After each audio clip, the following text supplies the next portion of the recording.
Good evening. This study session of the Board of Education for December 2nd, 2013 is called to order. I'd like to extend a warm welcome to everyone present and to our television viewers.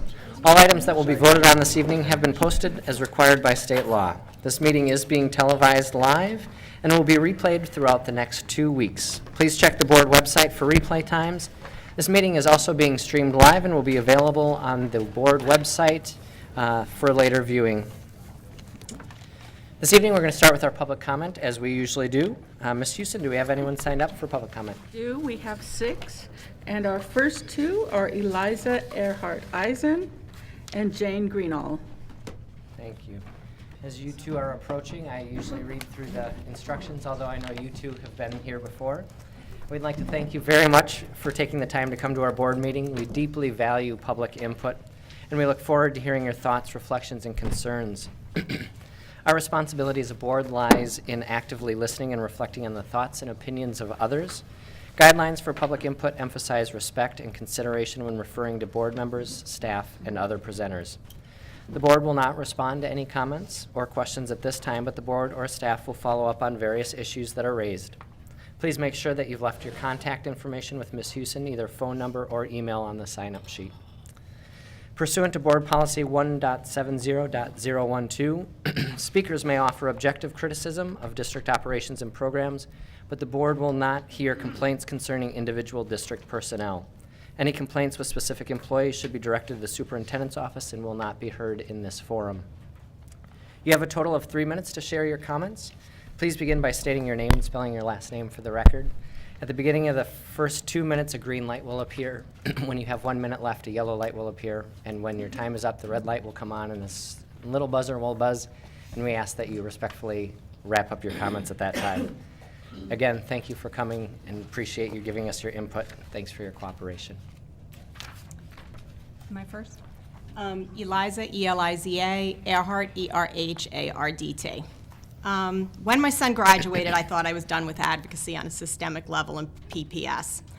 I volunteered mentoring our high school students on a postgraduate planning and continued to serve on some scholarship boards. But when I witnessed how ill-prepared these motivated graduates were for life beyond high school, my fire was relit. Of the students I helped with college planning at one PPS high school, 88% had ACT scores 15 or below, well below college ready. For a merit-based scholarship, I interviewed 2 PPS valedictorians whose combined reading and math SAT scores were 700 and whose essays lacked the grammatical and organizational skills needed for college or work. Just looking at my own kids' experience with math instruction illustrates the importance of illuminates the importance of teacher competency. One of my children had an administrator who had not been in the classroom in over 15 years assigned to teach 7th grade algebra. It was a lost year of instruction except for the 6 weeks when a highly qualified sub took over. In my kids' combined 8 years of high school math, they had 2 years with the truly, truly exceptional teachers, but 6 years of really poor math instruction, which we could afford to supplement with tutors, but most families can't. Through my volunteer work in a PPS high school counseling center, I followed students who had A's and B's in 4 years of high school math through calculus or statistics, but needed remediation at OSU, or could not pass the math needed to enter the U of O business school. Clearly, even of the 63% who are graduating on time, the current level of instruction is not preparing all of them for college or career. Betsy Hammond's November 21st Oregonian article has our Oregon public universities and community colleges reporting that many students who earn good grades in high school arrive at college unready for college-level writing or math. Even the district data reports that only 37% of our high school students were considered college ready in 2011-12, based on 3 of the 5 ACT subject areas. So I've jumped back into advocacy and I'm calling for a contract agreement that ensures teacher competency in subject matter and grade level as defined by state statute as the crucial criteria in teaching assignments, layoffs, and teacher assignments, layoffs and hiring. Over the last 8 months, I kept hearing that the contract cannot be resolved on the backs of teachers, and I totally agree. Teachers need to be supported well to do their best work with our kids, but what about the backs of our kids? Don't they deserve the most qualified teacher in all their classes? Don't they deserve to graduate with the skills needed for college and career? I want long service teachers protected against job loss, but there are ways to retrain and support teachers rather than placing them in classes they are not qualified to teach from day one. So I am pleading with the union the district and the board to put children first and ensure that competency and teacher assignments is your top priority in the contract. Thank you. Thank you. Okay, I'm Jane Greenhalgh, Green, H-A-L-G-H. I'm also here to address the contract and hoping that a strike can be avoided. My four main issues are hiring. We need to move the budget process forward, release the money earlier in the year, and have one hiring round. No one has explained to me how multiple hiring is a good thing for students. It puts Portland at a severe disadvantage in hiring the best teachers. I'm a union member, but my contract does not give me the first dibs on jobs. Instruction hours, you all know how I feel about instruction hours. Oregon sets one of the lowest standards in the country, so freezing these low standards into the contract doesn't serve the best interest of students. And I would urge you to add any additional days to the beginning of the year, not the end, to give some relief to the students who are taking AP and IB exams in April and May. They're competing against students with significantly more schooling. Workload. I completely understand why the teachers want reassurance that their workloads won't increase. I was at the meeting in 2011 when you moved to the 6 of 8 schedule and cut teachers. If teachers hadn't had a workload cap, it would have been even worse for high school students. This year's original budget proposal also laid off teachers at a time when the district claimed it had a stable budget, so there's understandable distrust from teachers and parents. As we move hopefully to a more stable economy, or if we find more extra money, the number one priority should be hiring more teachers and providing more instruction. And be wary of impact pay that gives the teacher some economic relief but leaves the student still in an overcrowded classroom with an overloaded teacher. Teachers. One of my favorite teachers is on the bargaining committee. He works tirelessly, holds his students to a high standard, is an inspiration in the classroom, an invaluable resource on what works in education. You could double his salary and it wouldn't be enough as far as I'm concerned. During parent-teacher conferences last week, I met equally dedicated professionals who are inspiring my kids to learn. We need a good evaluation tool to reward these great teachers and to address the some few bad teachers who do more harm than good. I'd suggest 360 evaluations for both teachers and administration, and I'd urge the union to help make sure the best qualified, most effective teacher can get the job, and I'd urge administrators to hold themselves to the same high evaluation standards, and I wish we could do 360 evaluations of the parents as well. Thank you. Ms. Our, Susan? our next two speakers, Kirsten Hayes and Laura Peraza.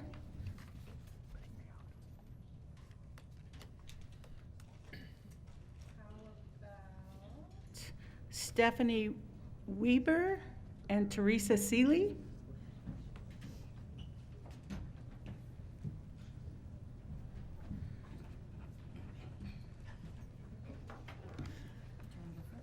Sure. Hi, my name is Stephanie Weber. Last name is W-I-E, B as in boy, E-R. I was just saying to this teacher, don't hate me.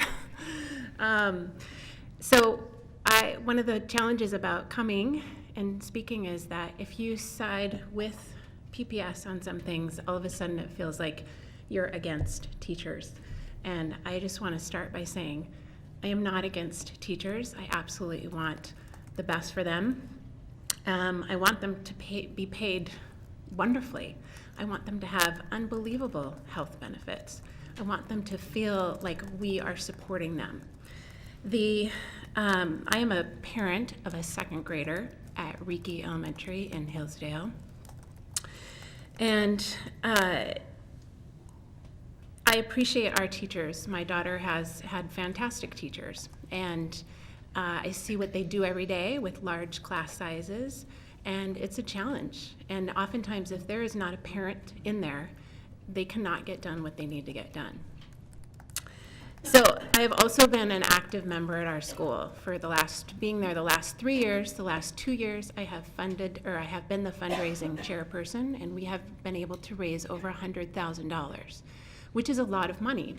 Most of that money goes to funding a teacher.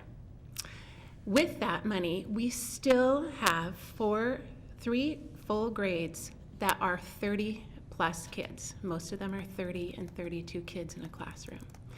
So my challenge when I hear about what's going on is, in order for PPS to meet the desires of the teachers union, then what does that mean for our kids? Because is that going to mean that now I'm going to actually end up with less teachers because I'm having to take funds that would be helpful to get more teachers in the classrooms, but now because of these demands, I'm going to end up with even less. And I can tell you, as someone who works tirelessly to raise money, it is so defeating to then, oh, we got all this money, we can get a teacher, and we just lost 2.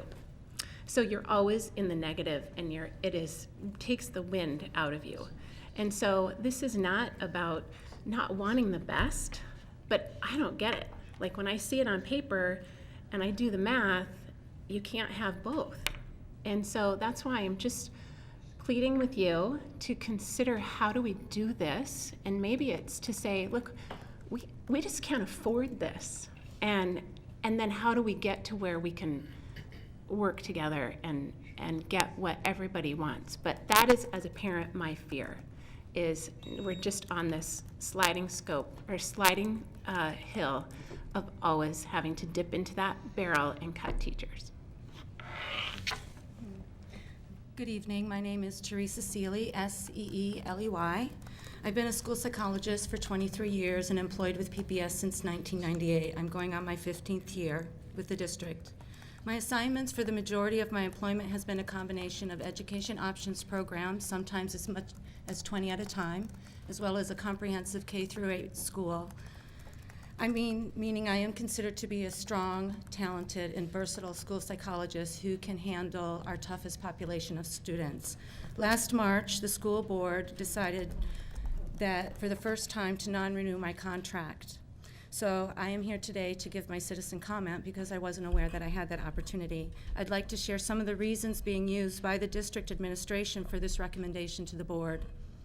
During this present school year, as of October, I've been on an indefinite paid administrative leave for 2 reasons. In June of last summer, the 21st, I attended a DHS status hearing for 2 students I know through my work with PPS because their grandmother/foster parent asked me to go with her for moral support. I was there of my own volition, but was asked to address the court by the judge, which was coincidental, as speaking up was not my intention for being there. I was accused of over-representing myself and being there on behalf of PPS without authorization, which is not true. The second reason is because I wouldn't agree to finish an evaluation early last spring because I didn't think I could given other existing demands. I had 9 days remaining in that building, and I had other open evaluations that I needed to finish. When I later updated staff and told others that I could be ready to meet on results by the year's end, I was accused of being uncollaborative for not agreeing up front to rush the referral. 2 years ago, in 2011, I was harassed for providing counseling to a general education student. The administrator usurped my role with the family and the student for no good reason. The job description of a school psychologist includes work with both general ed and special education students. I had written permission. It was not disrupting the school day for the student. There was good reason for it, and I had a caseload of general education students that I regularly worked with in the same building. In 2011 and 2012, I was reprimanded for distributing to the special education team relevant research-based articles to read and consider related to complex and difficult decisions we were in charge of but having conflict over. And this professional consultation is cited by this same administrator as an act of me bullying my colleagues. In 2012, I was harassed for driving 2 students to school, which I'd been doing for about a year when I was reprimanded. The single parent of 5 asked me for help with transportation. For different reasons, the bus wasn't an option, and there was no means for a car for this family. Last year, I was harassed for talking with a parent on the sidewalk outside of the school at the parent's request. This same administrator accused me of gossiping and not having a professional reason for talking with the parent, despite knowing we had a professional and personal reason to be engaged in conversation. Thank you. Can you please finish your comment? Thank you. Ms. Houston, that's it. That's it? Okay, thank you. Moving on to the next item on our agenda, the draft resolution for full high school master plan. We'll now have a discussion of the draft resolution for the full high school master plan. Superintendent Smith, would you like to introduce this item? I would, and I'd like to introduce Jim Owens, and we're going to hear first about the Roosevelt master plan, and we hear from that team, and then second we'll hear from the Franklin folks about the Franklin plan. So, Jim. Well, thank you, Superintendent Smith, and good evening, Board. Tonight, we have the opportunity to present two master plans in a consecutive manner. In your board packets, you'll find the superintendent's recommendations for both high school master plans, and we'd like to walk you through very quickly the material and provide some context. Joining me tonight in the first presentation for Roosevelt is Office of School Modernization Project Director Michelle Platter, and Michelle is joined by Lauren McConaughey, who's a principal with Bissetti Architects, a local architecture firm here in Portland, Oregon. They'll walk us through the slides, and after they're complete, we'll invite any questions or comments that you may have, and then we'll bring the Franklin team up next, and we'll go through a similar presentation, concluding with any questions or comments. In 2 weeks, we expect to return on the 26th of December to get your, or 16th rather, I'm sorry, to get your final vote, if you will, on the resolution for adoption. So with that, Michelle. Thank you for having us. We thought we would start out with a discussion of the master plan and how it works into all the phases of a project. We are right now just finishing up the master plan. This is what you have before you, but the master plan is just a component of a larger design process.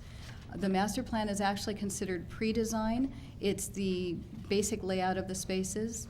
The next phase is schematic design, which we will be moving into with the approval of our master plan.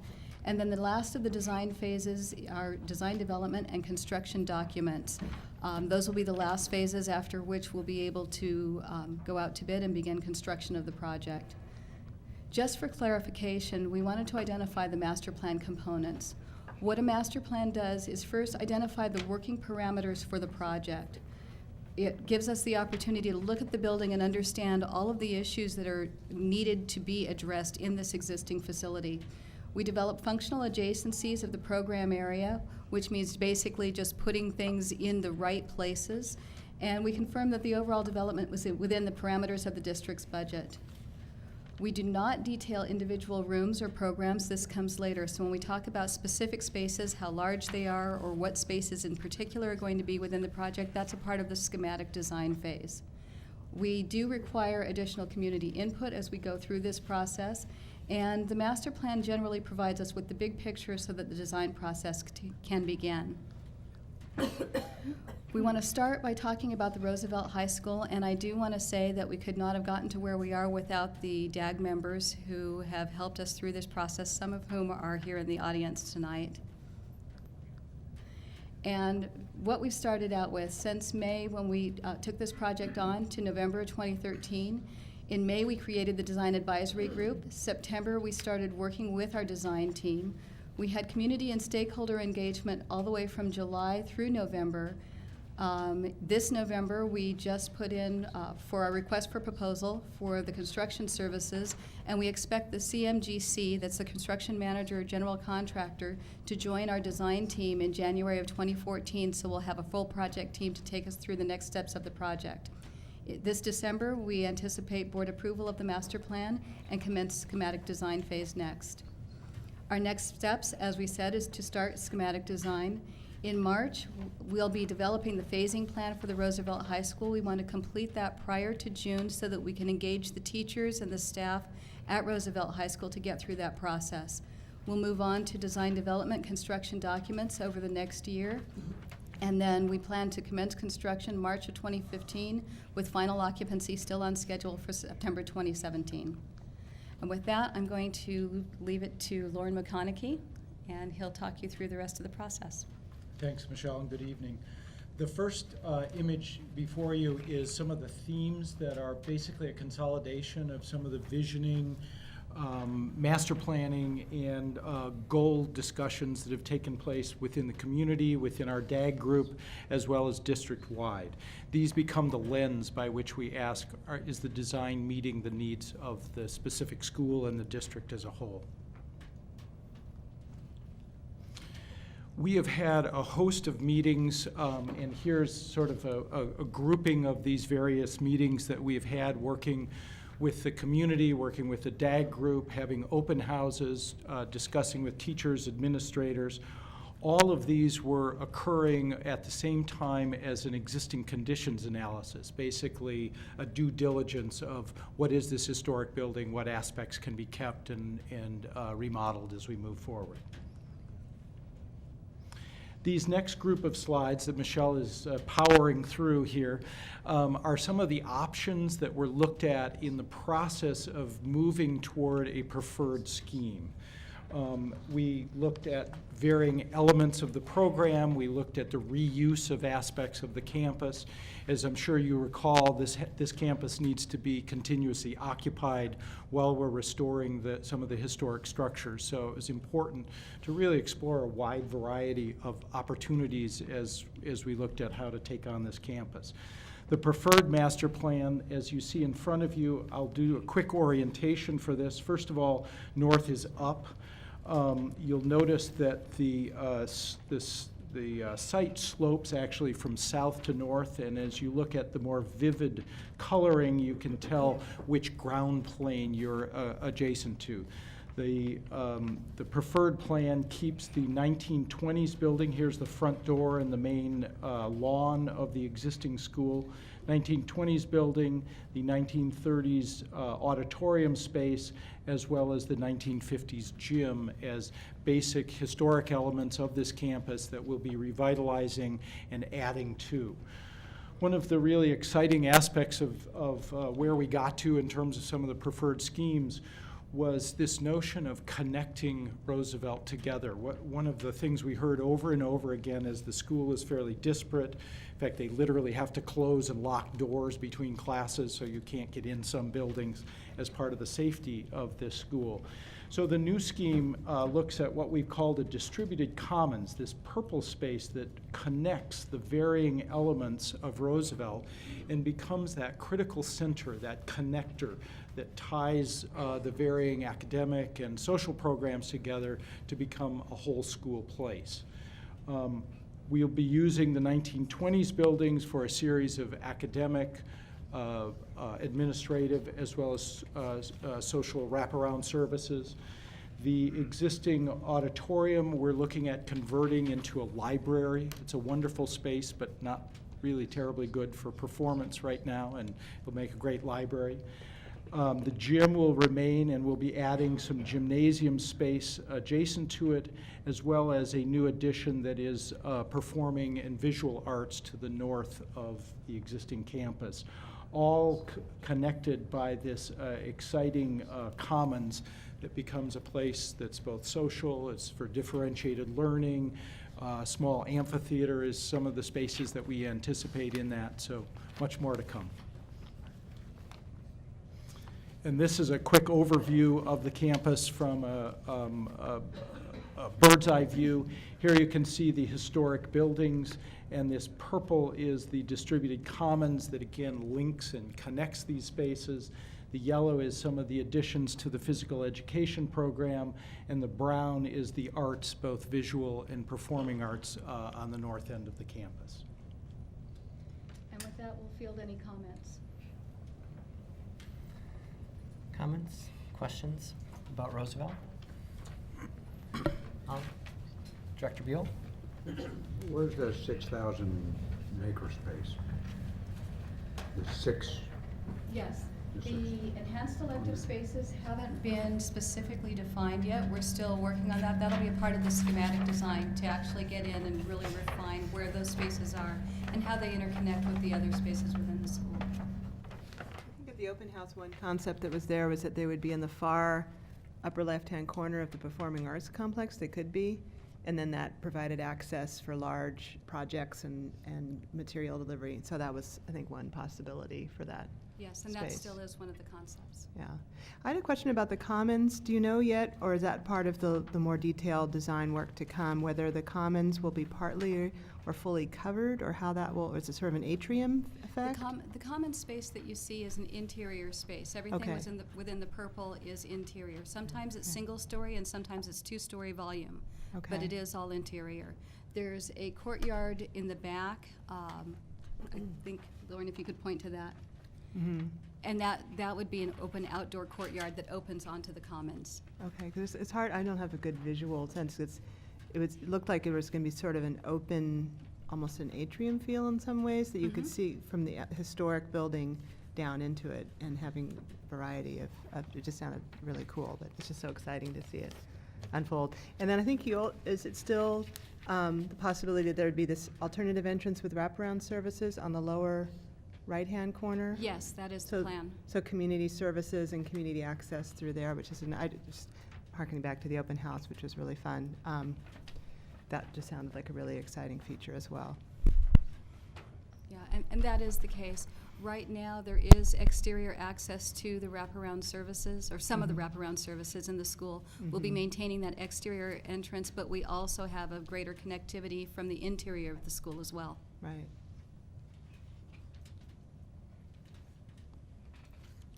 Other comments or questions for Roosevelt? Just wanted to add thanks to the Design Advisory Group and the citizens and community members who have stepped up to help. It's so exciting. It's just, I can't wait. Thank you. Thank you. Up next. Okay, next up to bat is our Franklin team. And I'd like to introduce to my immediate right, Debbie Pearson, who's the OSM project director on the Franklin project. And she's joined by Karina Rez, who is an associate principal with Dowa IBI Group. And they'll walk us through a similar presentation for Franklin and point out timelines and point out the site plan for the Franklin site. Debbie. Good evening. As you know, both Franklin and Roosevelt are on a similar time schedule. So the first June to November milestone dates that you see here are very similar to Roosevelt High School. We established the Design Advisory Group. We commenced with the design in July and then held a series of community stakeholder engagement meetings from July to November.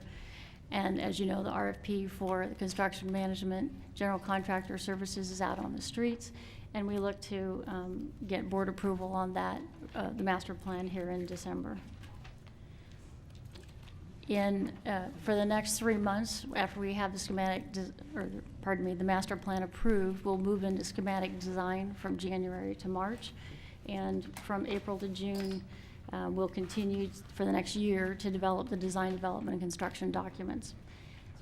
One difference between the Roosevelt High School project and Franklin High School is that we will, in fact, be moving our staff and students to Marshall during the duration of the construction. So we plan from June of 2014 to January of 2015 to do renovations at the Marshall High School campus in preparation for the students and staff moving over there in June of 2015.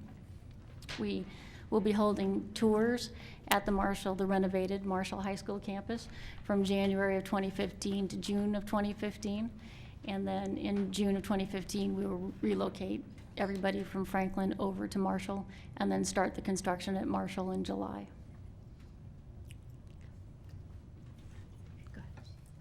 So thank you very much.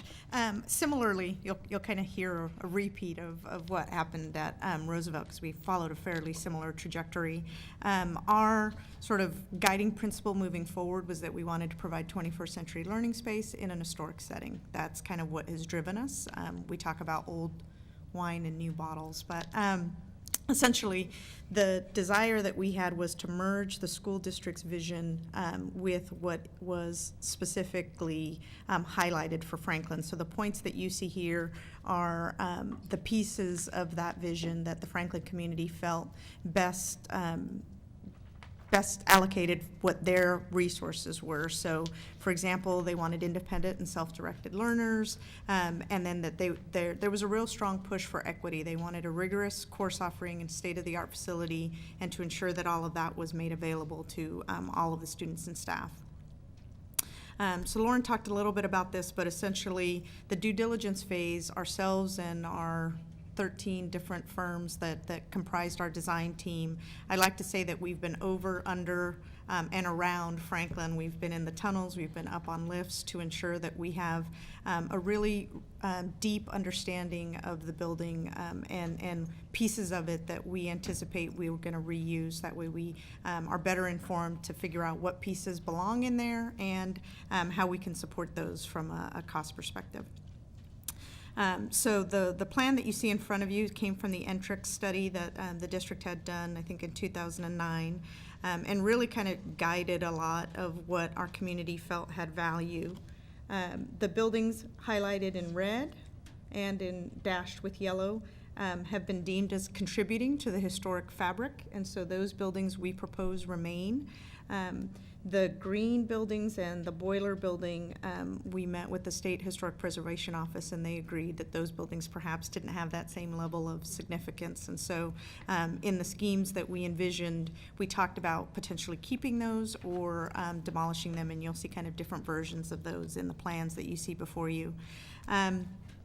We had really just a fantastic time meeting with our design advisory group, our students, our staff. We had well over 1,000 voices represented from students. We had the pleasure of meeting with about 350 students in one setting and then following up with them, and that was a really fantastic experience. And so we wanted to thank not only the DAG, but the administrators, the board members that have joined us, and the community and administration and staff at Franklin, because without them, this would not be possible. Similarly, we ran through a series of multiple options. You'll see kind of some different versions that we explored at the time. But I would say that the community has spoken with a fairly clear and a fairly loud voice that this is their preferred scheme. So I'll walk you through it fairly quickly.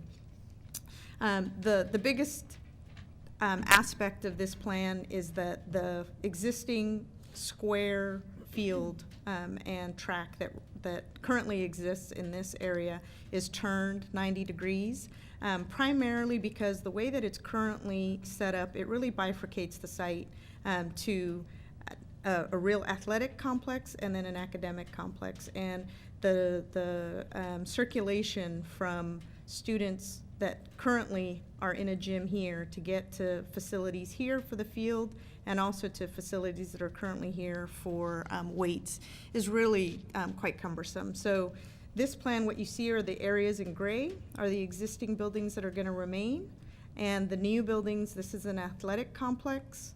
We have a fine performing and applied arts and technology center, and we have a student common student center both here and in an atrium in the existing south courtyard.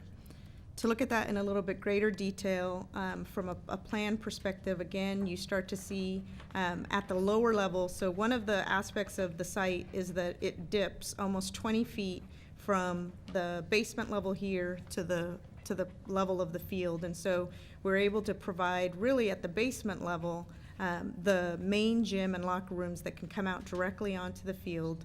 And then in the basement, you can see some general education classrooms and some service space in the new student center. Then on the main level of the gym, you see the gym was below. This is an auxiliary gym, some support functions. This gap that you see here is because there's an easement that we have to respect with the city for existing utilities that run under the field. The existing building will be primarily, the lower level will be primarily admin and counseling and wraparound services. We also will be repurposing our auditorium for a media center, building a new student center connected to try to take some of those exterior historic facades and turn those into interior features. And then we build a new performing arts center that really is sort of the community beacon on the corner of 52nd and Woodward. Currently, we're showing our maker space in the junction between the science and math wing and the fine and performing arts. However, as Michelle described earlier, we're still in the process of identifying exactly where those enhanced electives will be held. And finally, on the second floor plan, you see it's the majority of the plan is general education classrooms. We're able to create sort of a really dynamic two-story library space within the confines of that auditorium, and then also create some two-story spaces to create some of that vertical continuity that the kids talked about, wanting to be able to feel connected throughout their school. So you'll see here that, again, we start to create this athletic complex that's directly adjacent to the gym, a new performing arts complex on the corner of 52nd and Woodward, and then a fairly light and transparent student commons that really acts like a student street. It's not the main dining area, but really a place to gather and study for the students that greets you as you walk in the front door. Thank you very much. Any questions? Any questions? Dr. Beal? The 6,000 square feet on that makerspace, is that the amount that you have projected? Thank you. I have one other question. Where is the parking for the performing arts? Where does that show up? So if you got the performing arts coming out this way, right? So that's the parking, and you enter it from where? Right there? From in? Taggart. What we're proposing is a one-way loop to come in off of Taggart and then continue into the parking lot and then a one-way out of Clinton. If you're familiar with the site right now, people come in and out of Clinton, and it's a one-way, very tight corner that you come in. It's almost a blind corner coming into Clinton. This plan reorganizes that and does a one-way loop from Taggart in through the parking lot and out of Clinton. How many cars in that parking? I mean, how many people in the Performing Arts Center for, say, play? Oh, the program area is set up for 600. 600, and so how many cars does that come out to? That parking lot itself has about 130 spaces. 130? Correct. So you got 600 and 130. So, yeah, but I mean, is that a typical projection thing that you've looked at and said there's enough cars? As far as the parking requirements for the city are concerned, I don't know the answer to my own question. This is one of the questions that I'm asking without knowing the answer. in terms of the parking requirements on site, the city has different regulations associated with transportation requirements. If you're within a certain distance of transportation from TriMet, et cetera, you can reduce the number of parking spaces on site. So the parking spaces that are on site are really more to do with trying to support staff that are on site during the school day. And then it's flexible parking in the evening for those, whether it's civic use building people that are there to use the spaces. And so during the day, those 600 are really students that are going to attend events. But the 600, if you had an evening performance? Correct. It's same thing as what they do now. There's parking on the street. So there'd be a spot for 130 cars in the lot, Correct. and then everybody else parks in the street? Correct. Thank you. Dr. Wells? Thank you very much. The performing arts space, how much space is in that? It looks big. I mean, I love performing arts. I'm just curious, it kind of dwarfs the other buildings, at least in that diagram. We have about 40,000 square feet in the performing arts space. And that was one of the top priorities for the community, is that? Yeah, and you'll see that when it comes to you, there's a program area, EdSpec Phase 2, that's coming to you in January, and that summary of all those spaces will be coming to you for comprehensive high school. Okay, great. And then the gymnasium, the athletic part, disconnected from the school like that, was there considerations about students going back and forth in the weather? Actually, no, we did have quite a bit of discussion about it at different DAG and community meetings. From a student's perspective, they were thrilled to have it in a separate facility altogether where they could have all those athletic facilities. And they enjoy the fact that there's a 10-minute passing period during the course of the day. They didn't feel that there was any issue associated with being able to get from one part of the campus to the other. And it really, for them, felt more like a community college campus and was treating them as adults and, kind of increasing their perception of themselves on campus rather than this tight-knit community security. I was more concerned about the weather and going back and forth.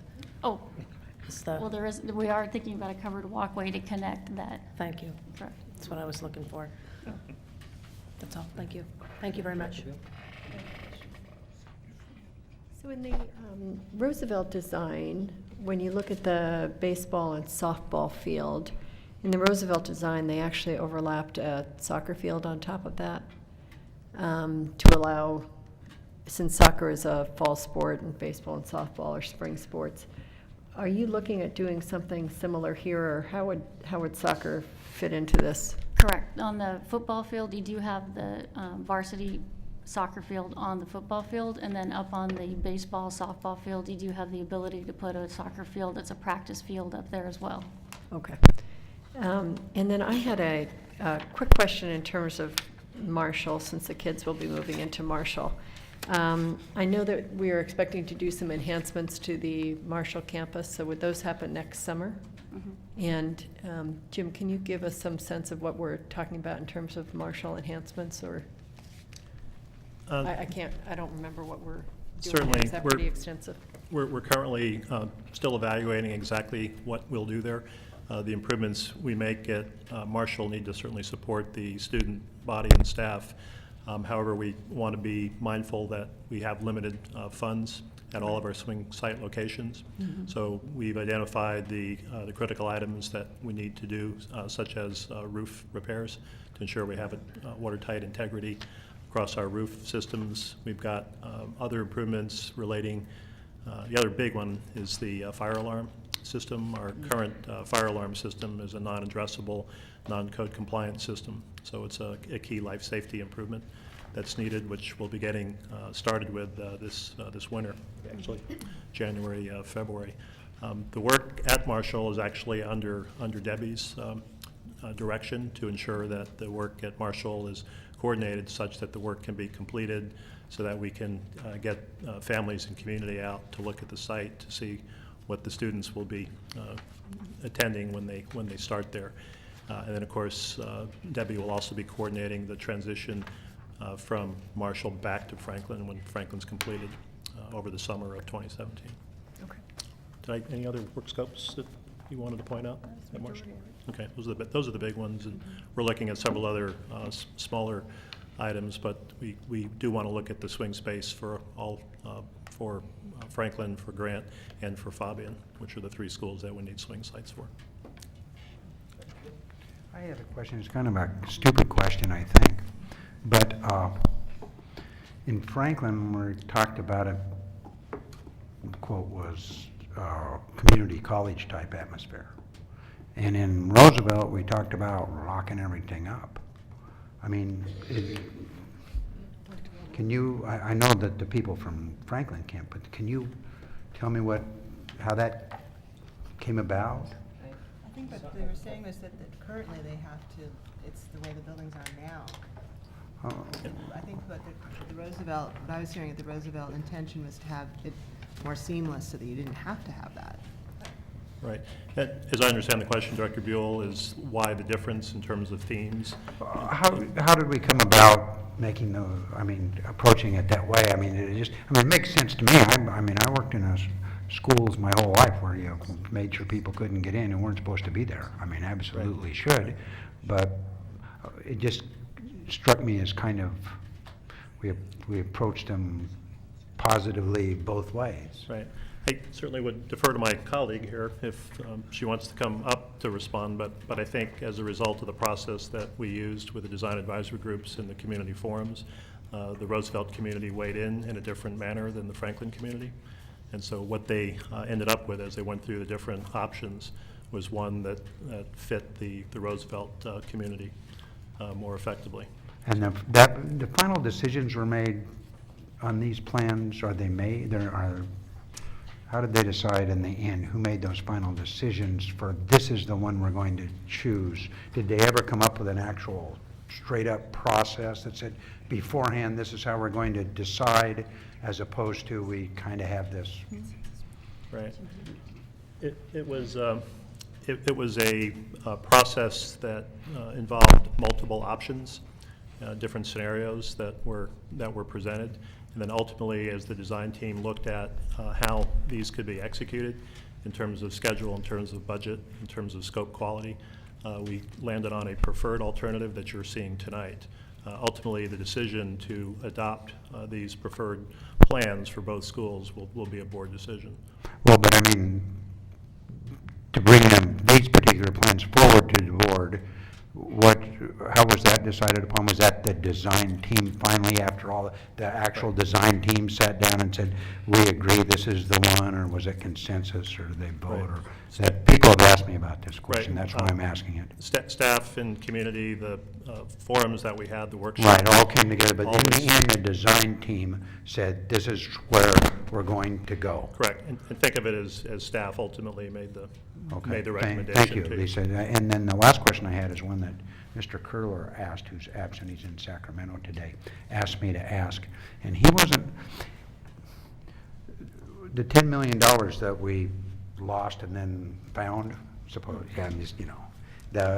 it was for 60,000 square feet is how it came out, right? Which is approximately $166 per square foot. And when we had asked about having an additional 4,000 square feet of makerspace, it came out in the high 300 square foot, like I don't know, was it 365 or something? 389, I don't know. I think he calculated 325. Was it that low, 325? I don't remember. I'm just asking a question for Curler, he's in Sacramento. And so the question, would you explain the difference in those two? Okay. How that came about? That was the question he asked me to ask. Right. It's something of a nuanced message. As we look at the cost components for these projects, we have to look at the building hard costs, the site hard costs. We have soft costs, which are where we pay our consultants, our permits. We have furniture, fixture, and equipment, and we have contingency. And all of these are proportionally adjusted. So we haven't actually landed on precisely what our dollars per square foot building hard cost is at this point. We're going to develop that through our schematic design process. So recognize that in addition to what we presented in terms of the building sizes and the 60,000 square foot difference, we're also going to be adding construction escalation dollars to the project.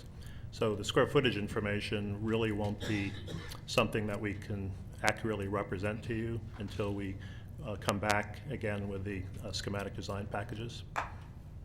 So I know it's a difficult message, it's very nuanced, but the way we go about estimating it, we're looking at our $220 per square foot building hard cost factor pre-escalated that went into all of these improvements.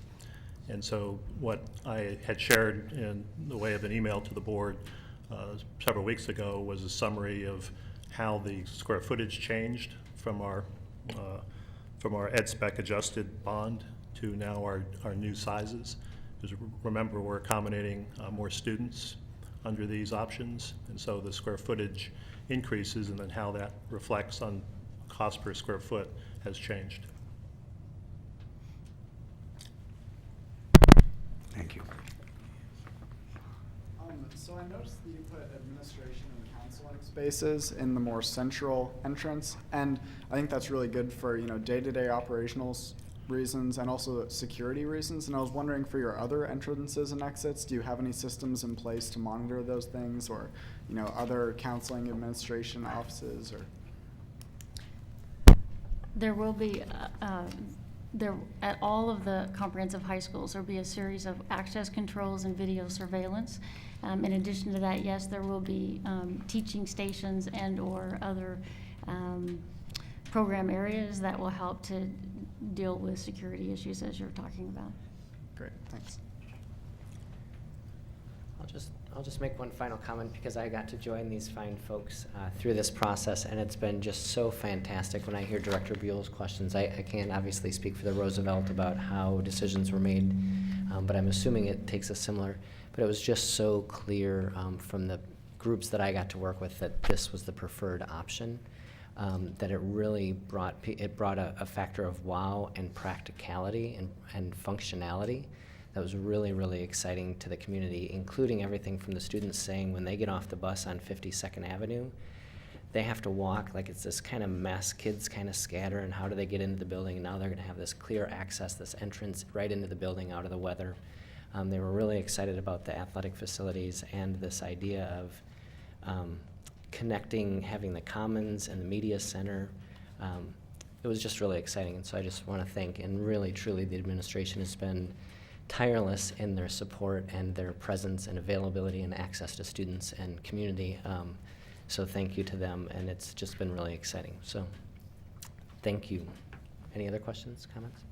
We're going to talk about the resolutions themselves. Now would be the great time to talk about the resolutions themselves. So first of all, just to add on to what Co-Chair Belisle said, I think also in the Roosevelt group, we probably looked at 6 to 8 different scenarios, and we did the stickers on which ones we liked and the whole thing. And I think there was a pretty strong consensus also with the Roosevelt group on where we landed. So it felt pretty good.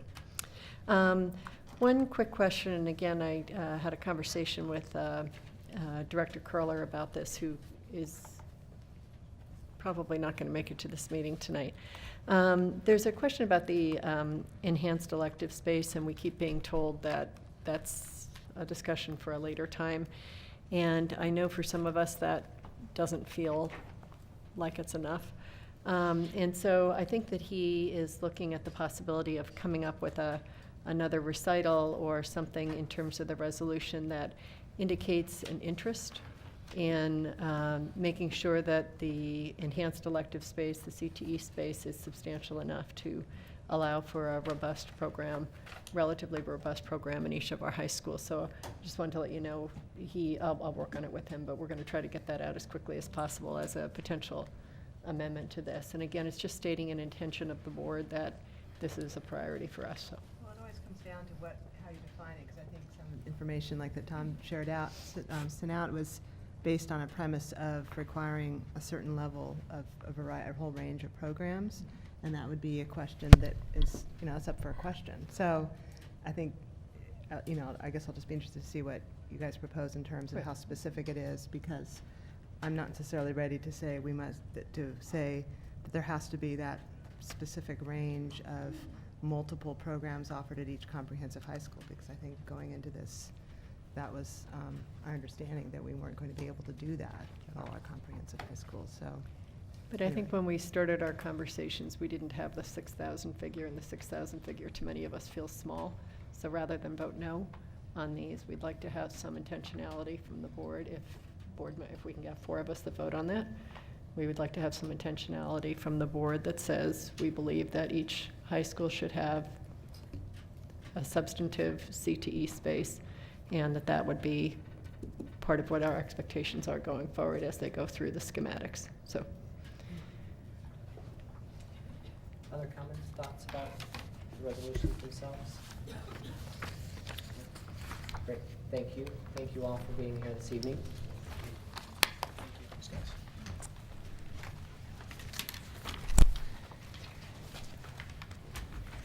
Now we're going to move on to a discussion of the priorities for budget for the 2014-15 budget.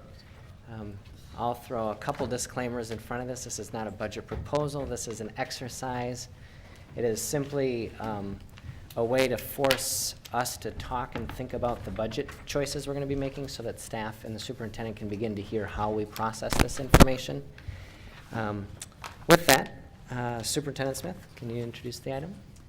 Yep, I will introduce David Wind, who's our Deputy Chief Financial Officer, to introduce us to this activity, and I'll also throw in a few just introductory remarks. So as Co-Chair Belial just outlined, this is not specific budget proposals. This is really a beginning stage to our budget process, and it's trying to give you enough specificity about the kinds of things we'll be considering as part of the budget process to let you dig in and see where your values lie in terms of what drives you in budget decisions, but these do not represent the actual proposals. So this is really an opportunity for us to get to listen to you, make sense of and prioritize and tell you what drives your thoughts as we're entering a budget process. So with that, so we're gonna pop you back up if you start heading down into the weeds. So we're not looking at this the specific granular nature of each one of the proposals, but more the values underlying them. Okay, so be prepared for the pop-ups. And with that, I will turn you over to David Wind. Thank you, Superintendent Smith. Co-Chair Belial, board members, I'm David Wind, the Budget Director, and with me is Sarah Bottomley, who's the Assistant Budget Director, who, in addition to helping answer questions, is also going to take notes so we can keep track of the discussion tonight. I also wanted to recognize that we have a number of members of the Citizens Budget Review Committee with us who specifically came to listen to this tonight, so I'm going to ask them to stand up and introduce themselves, those who are here. Good evening, my name is Harmony Kadros. My name is Patrick Streetful. Rita Moore. Roger Kirschner, Tom Fuller.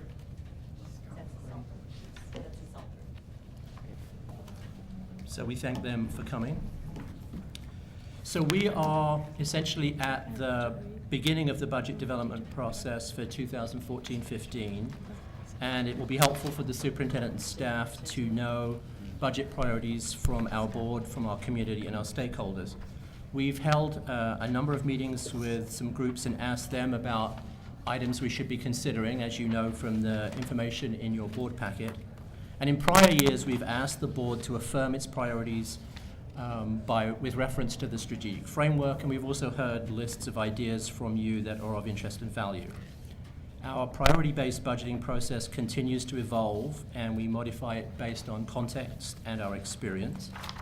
And we are in a different financial climate than prior years, with the possibility of being in a net investment position and not a net deficit driving us to look for cuts and reductions. And it's the second year of the biennium, so we do have a clearer sense of our revenue. So we added something new this year, and we developed this prioritization exercise. We've asked you to allocate points among a number of opportunities. And as the superintendent said, this is an exercise. The opportunities that we've described are not formal budget proposals. This isn't even an exhaustive list of all of the ideas under consideration. And most of these are things that are still the subject of continuing staff work.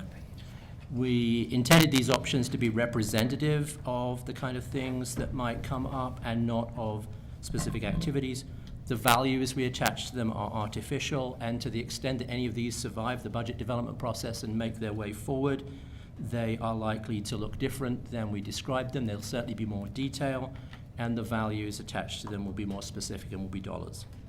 So having said all that, it would certainly be helpful, we believe, for the superintendent and staff to hear you talk through the choices you have made and perhaps identify the underlying values or interests that inform those choices. So I'm going to invite board members to take turns in doing that, and that's essentially the first two questions we asked you in that board memo. Then certainly there'll be an opportunity for more general discussion. Then there was a couple more questions we asked you, like what's missing, and are there things that are currently funded you think we should be reevaluating? So we'd get to that maybe after we've sort of run through the whole thing. And then towards the end, I can confirm some of the next steps in terms of key dates and what else we think we might do with this exercise.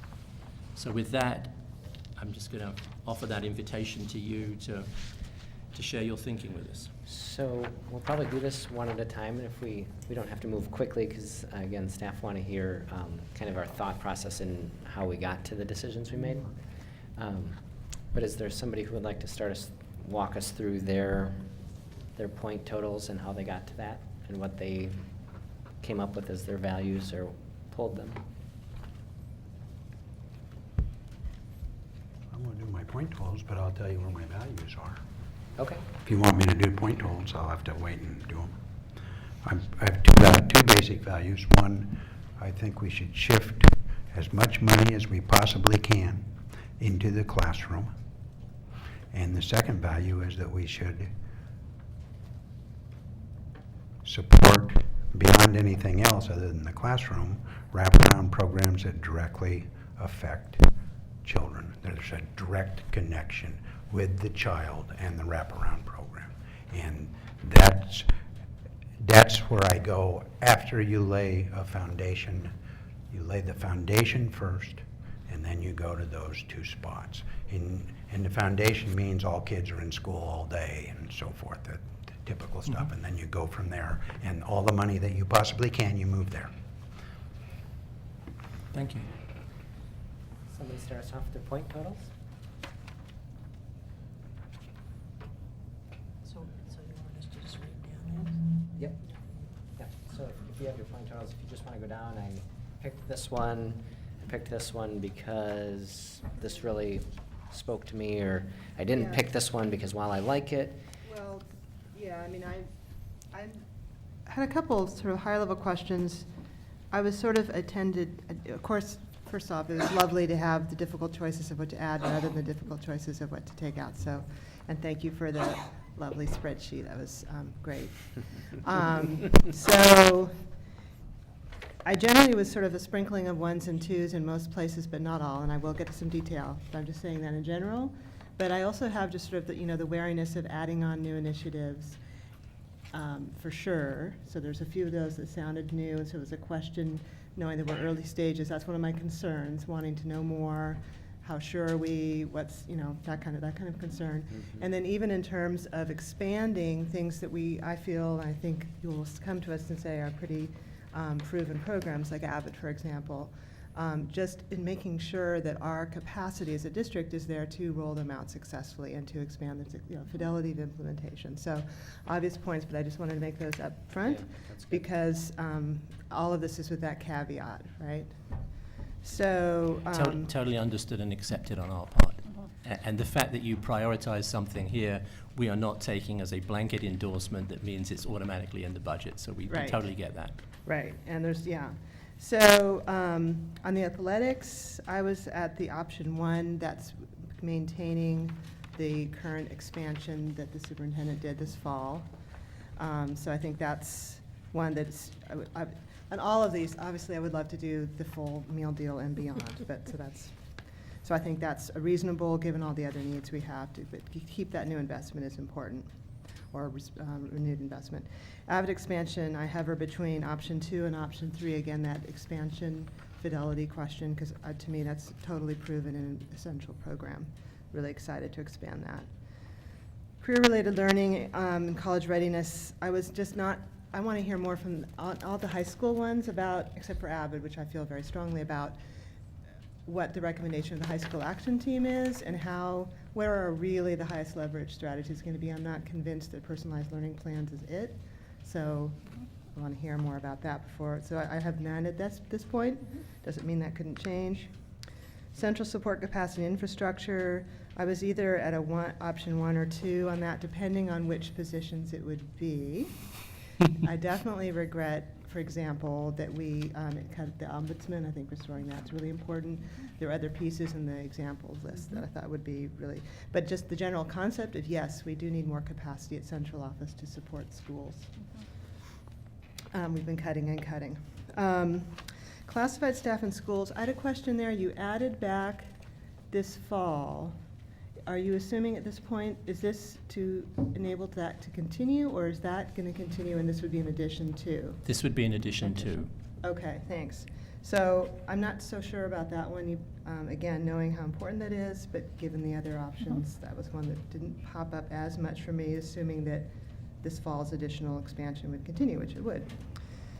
Culturally specific support, similar question, where and how much, and I'm on the fence about that one, so at this point I don't have. I feel like with the supports we have in place are excellent ones and the partnerships, but it also seems like some of these other pieces would get to that. So the way I did the points, at this point it didn't come in. Custodians and deferred maintenance, I ended up, God, these are just such Sophie's choices, but I went with option 2 of deferred maintenance, thinking that that might lighten the load of the custodians if the buildings aren't falling around them, falling apart around them. So I went with that. Discipline reduction strategies, I went with either option 2 or 3. Again, how quickly can we roll it out and how well can we roll it out, but I feel this is a high priority for sure.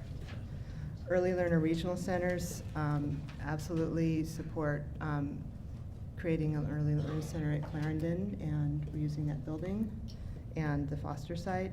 But I didn't go for the, even though early learning is so crucial, and I'm really excited about the potential of that model, I didn't go for option 3 again because of the fidelity of expansion and concern about, are we going to be able to, should we do one pilot, make sure we're doing it well, and then roll it out. But I would be, on all of these, I could be talked out of them because these are all important.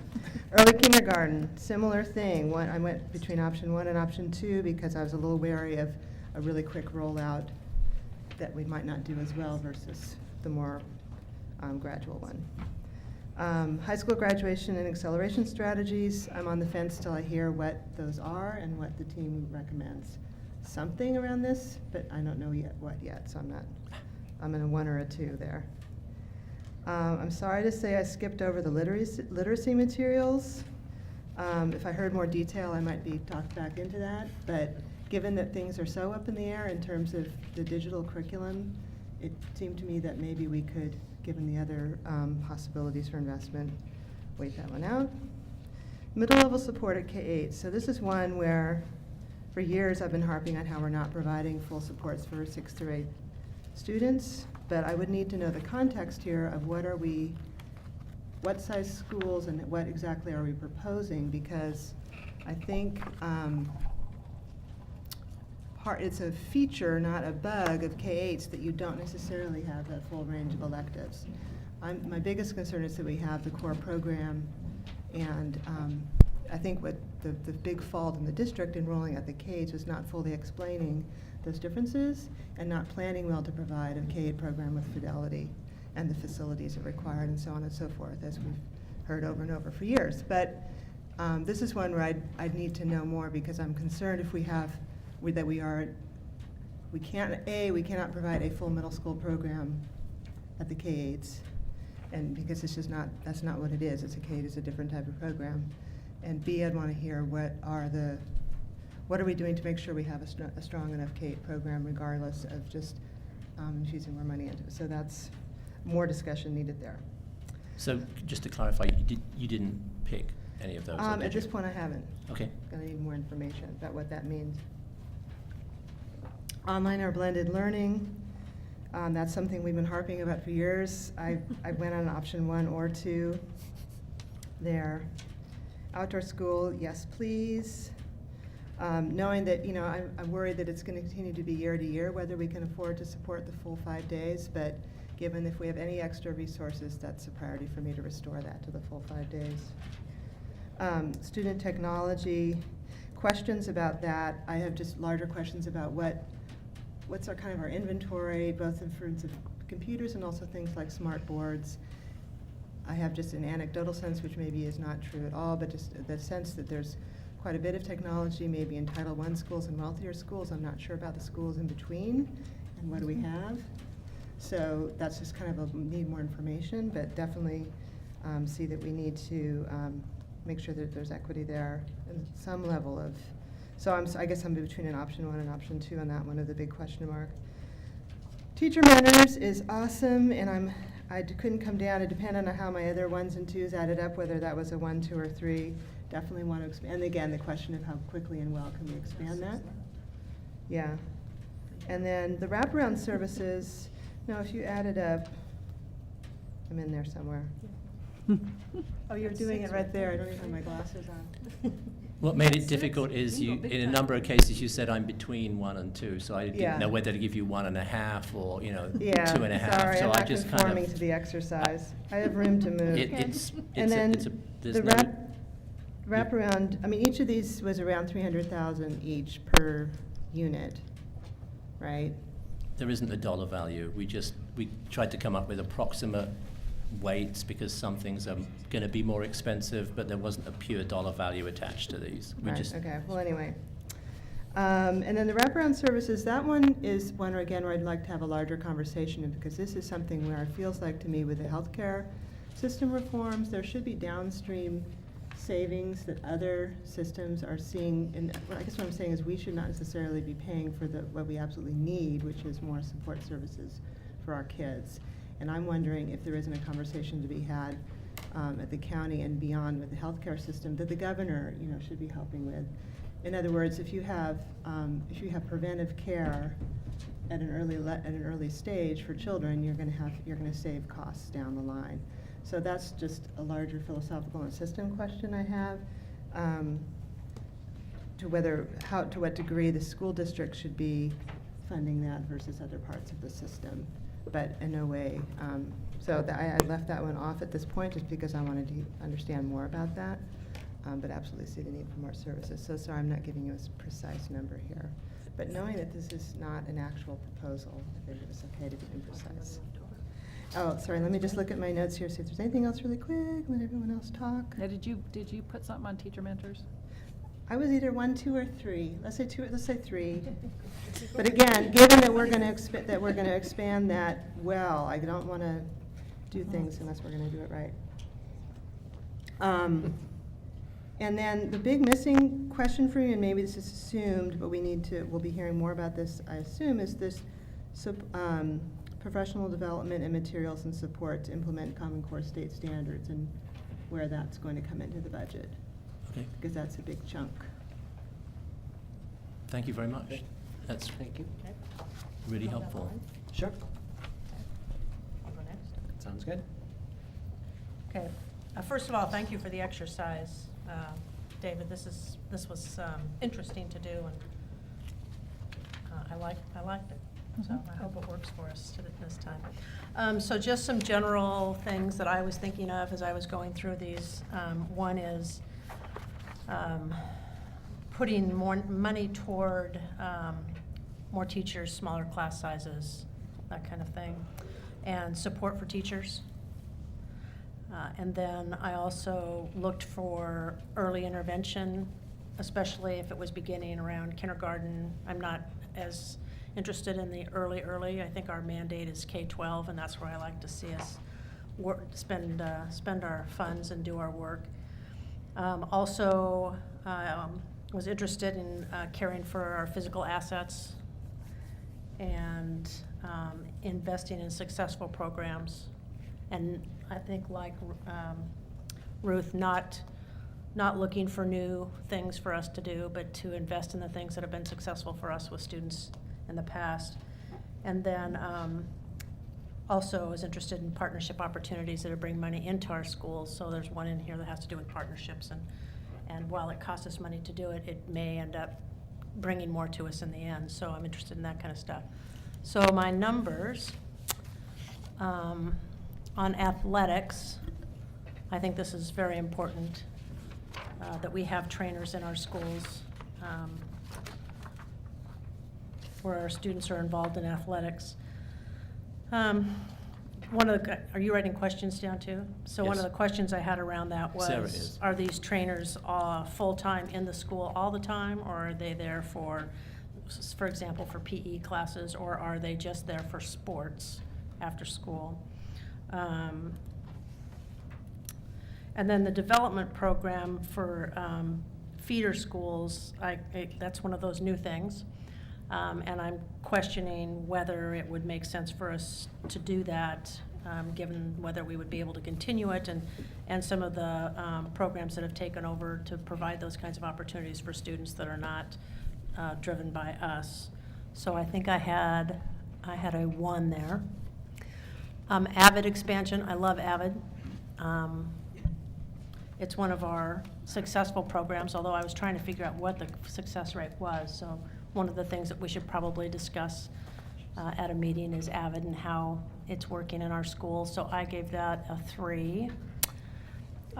Career-related learning and college readiness, the CTE, I've always been a strong supporter, but what is being suggested in this doesn't really sound much like CTE to me, and so I did not fund that. Didn't understand where it was going. Central support capacity and infrastructure, absolutely. We need more support at central office so that we can provide more support for our schools. And also, I think this is where the support for partnerships development would be. And I also agreed with Ruth on the ombudsman. I think that's something that we shouldn't have cut last year, and we definitely need to bring back. And also our capacity to secure grant funding is one of the things that you listed in there, which I also think is very important. So what level did you pick on that one? Hang on, I'm looking here. A 3. Classified staff in schools, I went with a 3 on that one as well. Again, that's adding 51 FTE, and I think that we can use a lot more classified staff, both in helping our teachers in the classroom and in our administrative support in our schools, so that we can do more to provide teachers with more time with students. On culturally specific supports, I put, my notes here says see partnerships. I'm thinking that's more where where we would do that kind of work. I did not put any points there. On custodians, whoops, just went away. Custodians was a 2. Again, and deferred maintenance, I did not put the staff, I did not put any points there. I kind of lumped the 2 together and made it a 2. My question on that was, how is the deferred maintenance different from custodians? And then where's the money to do the work for the deferred maintenance if we have the custodians? So it's not just bodies. Discipline reduction strategies, was a 2. But again, it's one of those things that I'd love to hear the latest success of those programs. I know we had a report out from them, I think, earlier in the fall, but I'd love to hear more information on that one.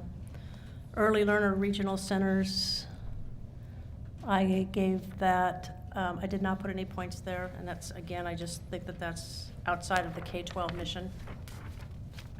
But on the other hand, early kindergarten transition programs, again, how successful are those? What's the difference between the schools where we currently are having those kinds of programs and where we don't?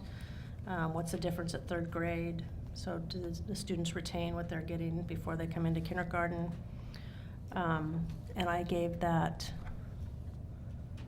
a 1.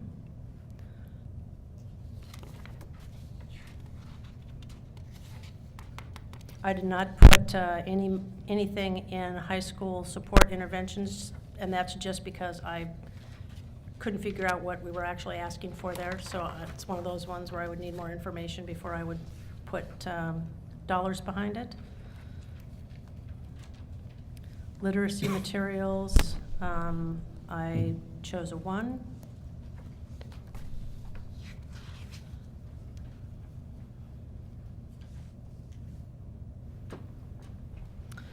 The mid-level support at K-8s, I also gave that a 1. I couldn't quite tell what the difference was between option 1 and 2. They both seemed like they were giving support for world languages. And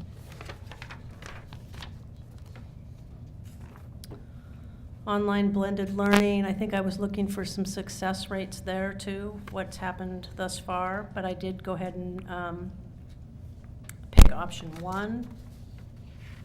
Outdoor school, I think, needs to be funded through the community, so I did not put any extra money there. Student technology, I funded it at a 1 to increase the minimal technology and refresh, but I also need more information about that and what's the useful life for the equipment that we currently have. Teacher Mentors, I think, is a fabulous program, and I gave that a 3.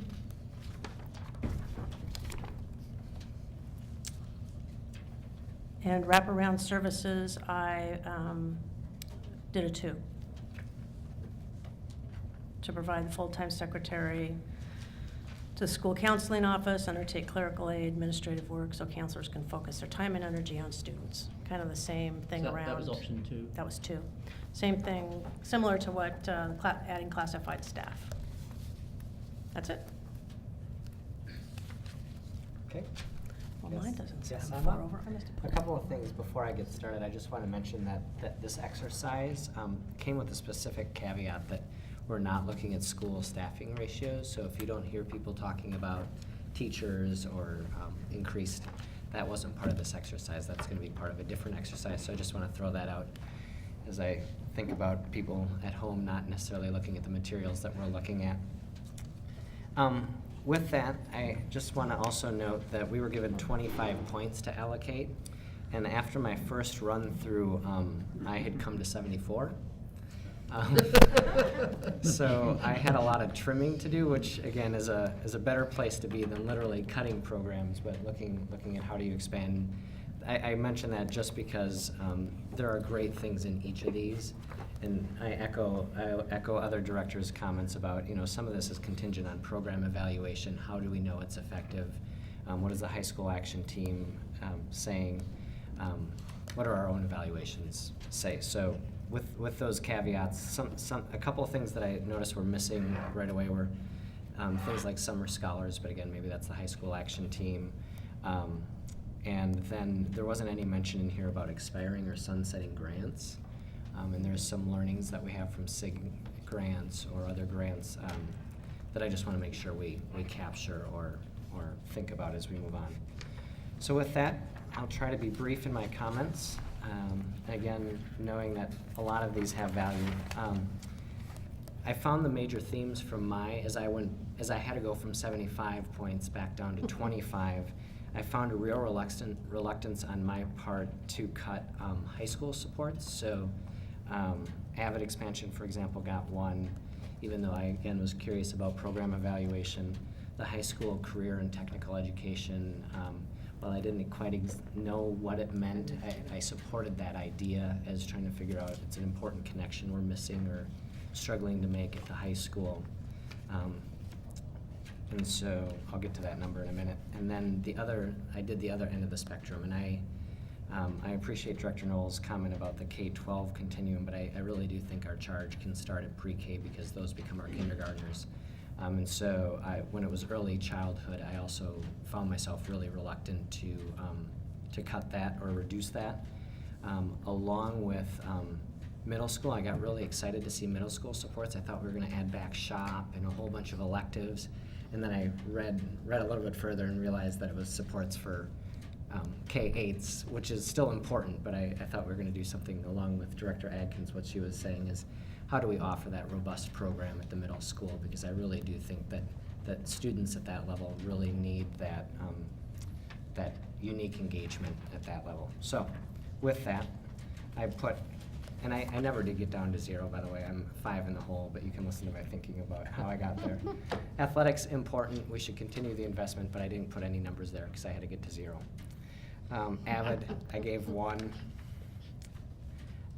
Career-related learning, college, I chose 2, option number 2. Central supports, I chose option number 2. And that was really based off, I just continually hear people talk about really wanting to push resources to the classroom, and I agree with that. And I often hear the most common complaints that I hear are supports lacking from the central office. Like that, it's a 1-2 thing. People want more teachers and more stuff in the classroom, but when they actually complain about the district, it's some lack of support from the central office, including in the schools. Classified staff in schools, I chose 1 partly because of our previous investment in that, and I had to get to close to 0. Specifically cultural supports, I don't really understand what's here. It's a little confusing, but I chose 3 just as a value statement of saying we still have to reinvest in being culturally responsive, whether that's internally, externally, or all of those options. So I just wanted to highlight that. Custodians, if I appreciated the little preamble you put here about how out of sync we are with other school districts. about how much we expect our custodians to actually do as far as square footage, but I didn't give it any ranking. But again, that's not that I don't value it or don't think it's important. Had to get to 0. Deferred maintenance, same thing. I didn't choose anything in that. Discipline reduction strategies, I chose one particularly because of the scaling concerns people had. I'd like to see it roll out in a systemic and thoughtful way, not because I think that our disparities in discipline are okay. But I think we have some really good successes that we can begin to build on. Early learning regional centers, I'm not sure regional centers, that's a conversation, but I do think it actually opens us up to lots of other partnership ideas, which gets me really excited. And so I chose 2 for that. Option 2? Option 2, sorry. Early kindergarten transition program, I also chose option 2. Part of that's just I remember Director Sargent being really excited by that because of the outcomes we were getting. And if we're not excited about pre-K, this is really, they're 3 weeks away from kindergarten, so that's pretty close to our kids. High school support interventions, I chose 2. Literacy materials, I chose 1, but I appreciate Director Adkins' question about it's so up in the air, but the fact of the matter is today's kids deserve materials and supports, and teachers deserve them today. We can't wait until somebody figures out what the next best thing is. Mid-level supports, I chose 2. Option 2, that is. Online blended learning, again, this still seems like a really priority, and it feels, as I hear different teachers' experiences with flipping the classroom, I think it's something we just need to forge ahead with, so I chose option 2. Outdoor school, I didn't choose, not because I don't want kids to go to outdoor school, but I had to get down to 0.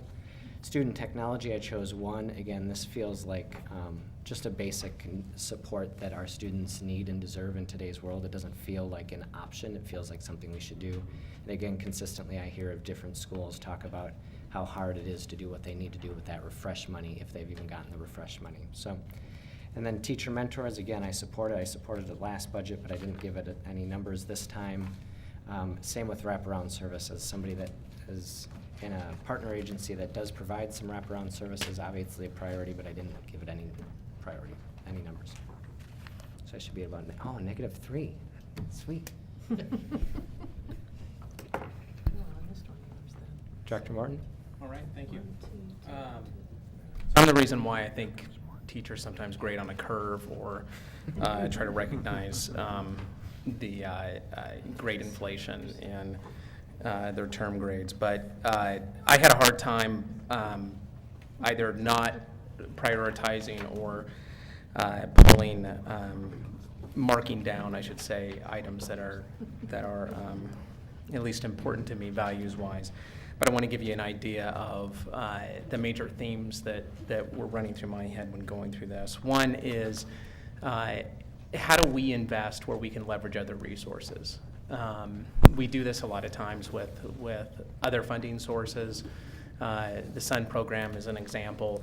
Other funding through relationships with parks is an example.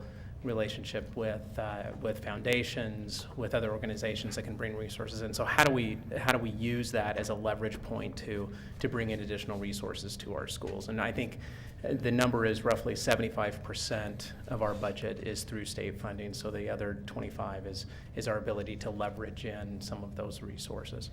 All the title programs would be included in this too. The federal title entitlement programs. The other one is, as you know, on the heels of watching architects and our modernization folks come in and talk about repairing and rebuilding schools, I really wanted to put maintenance as an important piece of how we prioritize our resources this year. I think it's also a commitment that we've made in terms to the voters and saying this is something that if you pass this bond, this is something that we will do. We will not going to defer maintenance in the future. We're going to take care of our buildings, and we're going to budget to do so. And I think we came up with a budget plan during that process too. Another theme or value that came in was how do we find ways to advance our most underserved students. I'm including our historically underserved, our ELL students, our students in special education. How do we manage to bring them along as we grow opportunity and achievement? We're also bound by our achievement compact, and these are the same groups that we have to find ways to really find double-digit growth over the next several years to meet our achievement compact stated goals. And then, to piggyback something that I wasn't necessarily thinking of, but Director Buell said, kids in school all day. So what does that mean to me? I think of things like enrollment, working in enrollment, finding ways to capture increase our capture rate. I think of, I know in the old days PPS had truancy programming, so helping bring kids back into the schools who were out, knowing that their place in the classroom is the most important. So those were some of the major themes that I was considering as I was going through some of these numbers. And these won't be only 25 points at the end of it, so, but I'll share it with you anyway. Athletics I put as option 2. Avid, option 1. Career-related learning and college readiness, I put it as an option 3. And again, you speak about how public testimony affects decision-making. This is something that I moved up after today's comments from a community member and former parent, or a PPS parent, who said the kids that valedictorians were not prepared for college, and that's something that strikes me. It seems like it's something worth investing. I put as an option 1 for central supports. Classified staff, it was sort of an option 2 going into an option 1. I recused myself from the culturally specific supports question. Custodians, I put as an option 1.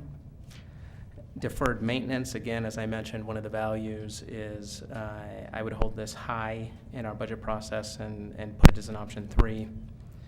In discipline reduction strategies, I would have as an option 3, perhaps migrating to option 2, because I think there are higher investments at the front end of that. We're talking about cultural shifts, and as those shifts occur, then we have less of a budgetary impact, but more of a sustained cultural impact. Early learning centers, again, I think Co-Chair Belisle said this, the regional centers concept is something that is probably still up for debate and question across the board, but this is where I see our opportunity to leverage additional resources that are not coming through the typical K-12 system, but how do we do that, use that resource in a way that supports what we need to, and create kindergarten readiness across our district. Early kindergarten program, that was I'm sorry, did I not tell you which? Early learners, option 3. Early kindergarten program, option 3. High school graduation and acceleration strategies, again, as we're looking at state, I know, it's probably already 25 or more. Again, this is the best part about being on this side of the dais, because you got the budget problem. Not in the end. So, I know, yeah. So, high school graduation and acceleration strategies, I rated this as an option 3 as well. You know what? No, we don't need the peanut gallery here. But primarily, again, we're looking at needing to really invest in these solutions that are going to graduate our kids. I mean, we have a 63% four-year cohort graduation rate. I can't think that would be anything less than a high priority. Literacy materials, I would put as an option 2, leaning towards option 1. Middle school level supports, we absolutely need middle school level supports, option 3. Online blended learning, I'm going to make the call on and I'm gonna just put that as an option 1. I had it as an option 2, but, Fiscal restraint. I'm gonna do that, you're welcome. So if we did this another 17 times, you might get down to 20. No, I wouldn't. Outdoor school, option 1, student technology, option 1,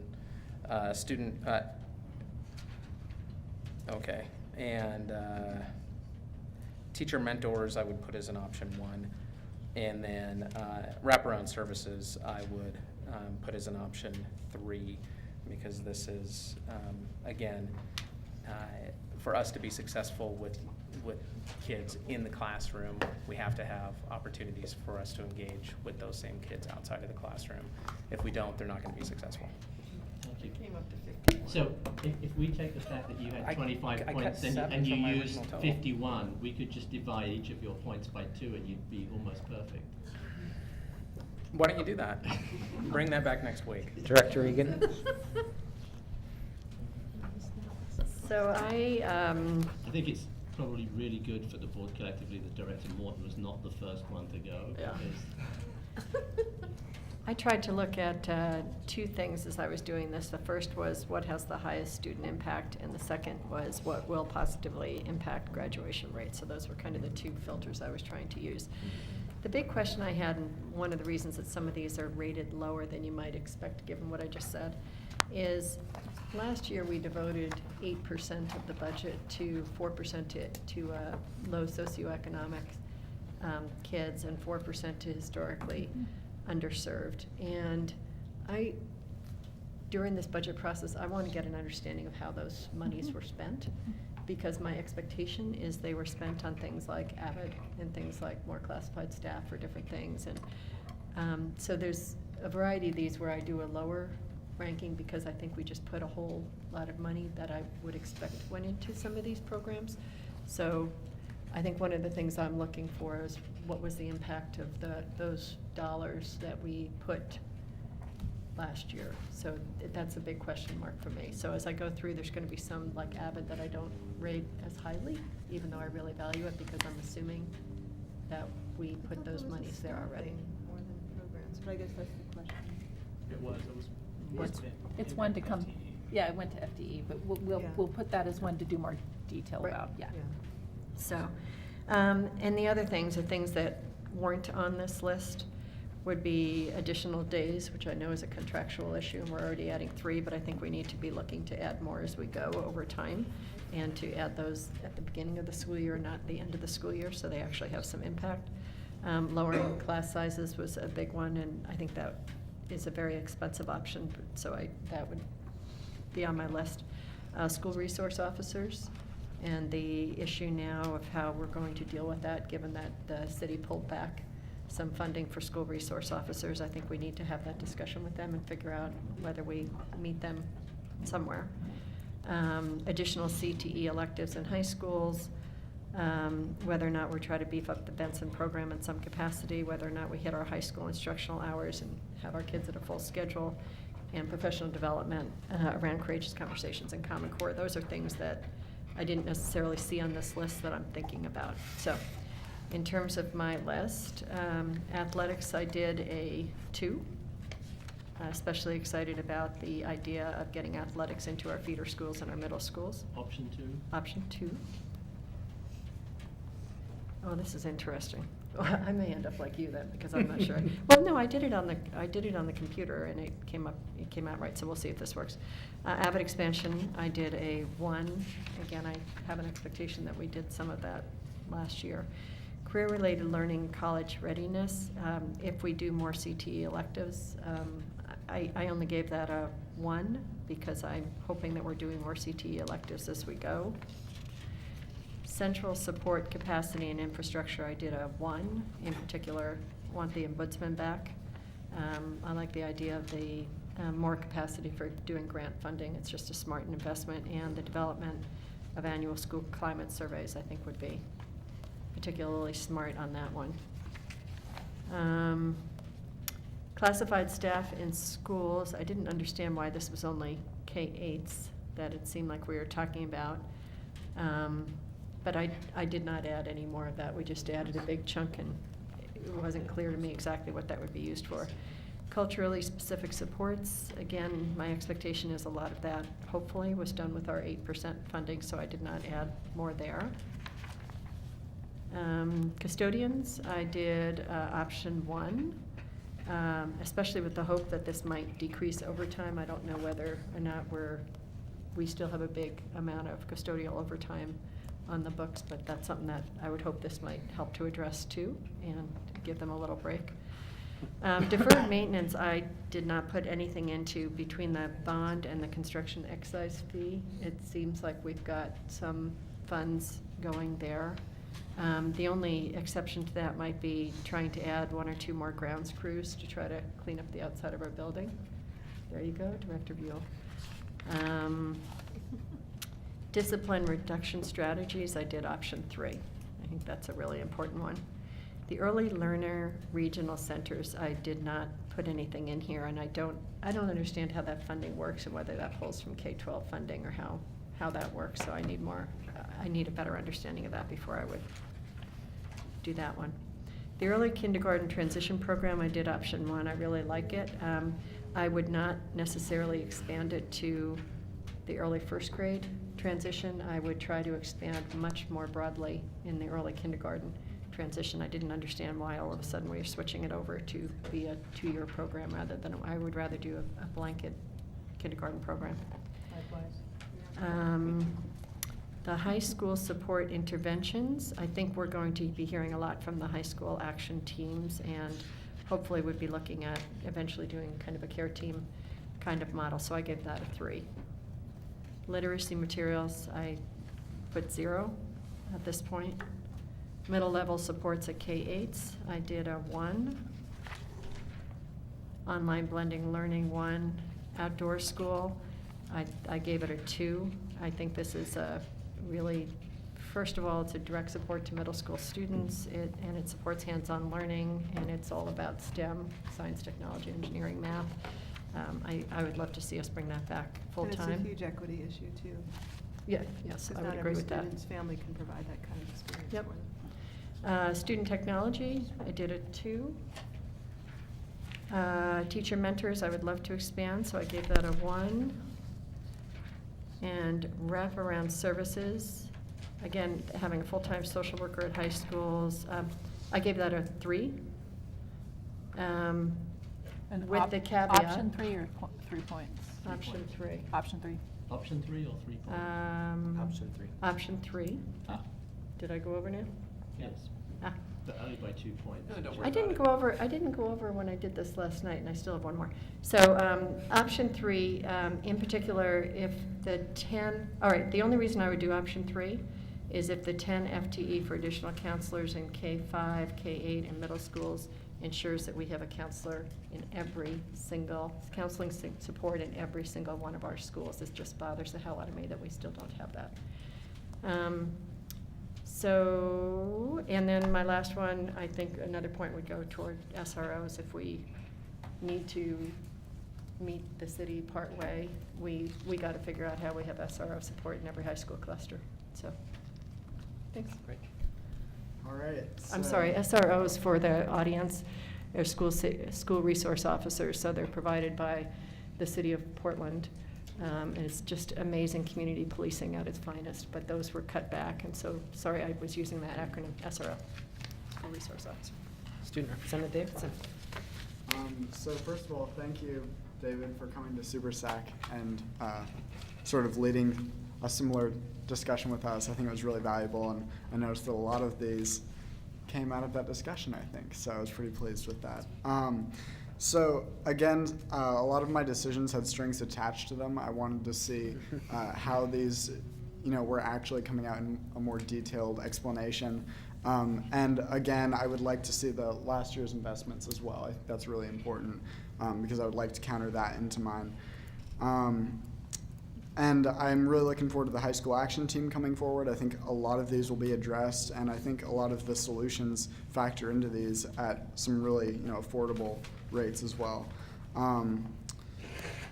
And mine are all in points to make it a little bit easier for you. So First of all, I gave 2 points to athletics.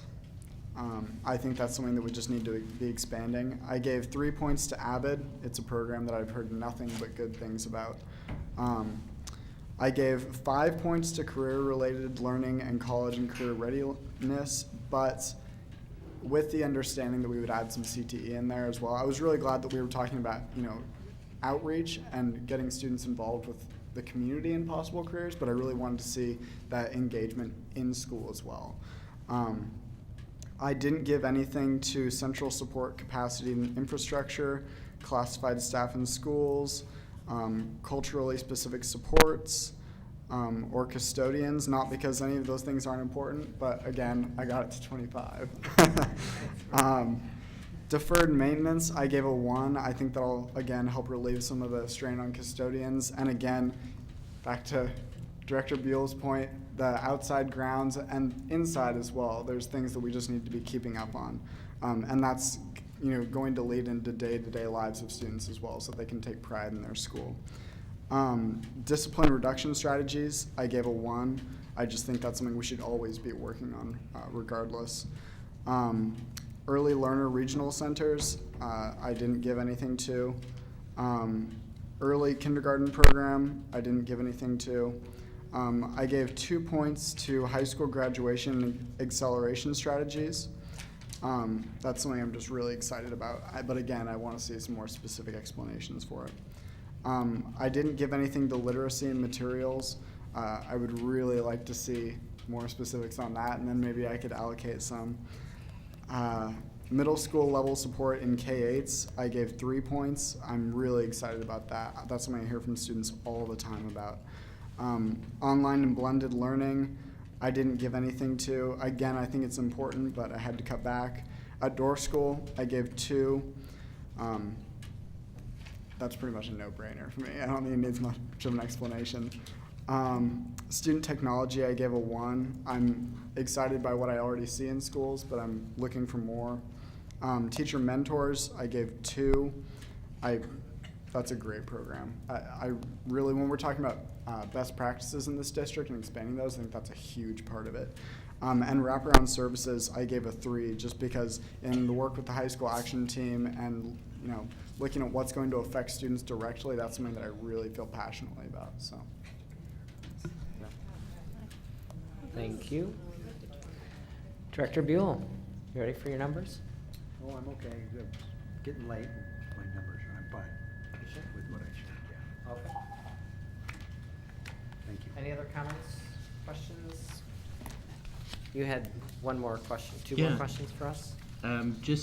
No, I think you already. Did we go through them? You did the questions wonderfully, and I think that was exactly what we were hoping to hear from you. So things where you wanted more clarification, I think that was enormously helpful at this point of the process. So thank you for that.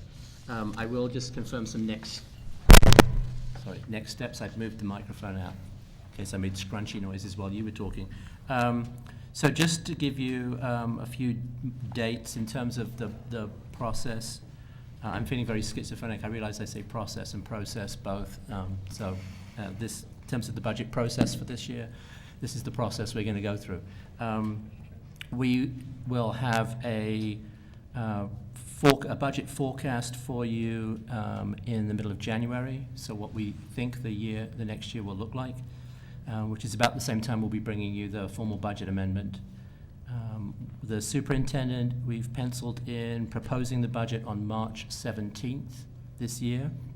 That's about a month earlier than last year, which was April 15th. 2 reasons. One, obviously, the earlier we can do that, the sooner we can get started on school staffing, which is a compelling motive. And it is the second year of the biennium, so we have a greater level of certainty about the financial picture than we would do otherwise. That would mean that the board acting as the budget committee would be approving the budget in late April, and then the board, as the board, would be adopting the budget in late June. So that's some sense of framework for you. Yeah. In terms of other districts, when are they typically approving their budget? Because late April sounds really late. I mean, part of the reason that we're going through the discussion with the teachers union is that we want to get out earlier, so that we can be sure that we can, get the best new teachers out there. So I'm trying to understand. I know that this is a month earlier than last year, but last year was really, really late. So do you have any sense of when other districts are out there approving their budgets, or other school boards are? I don't know when other districts are approving the budgets. In terms of school staffing, though, we have always released school staffing immediately after the superintendent proposes the budget. So that would be March 17th? That's March 17th, March 18th. I mean, we will certainly check and see. Yeah, if there's a way we could, but yeah, that- we can that's see what better. other people are doing. Okay.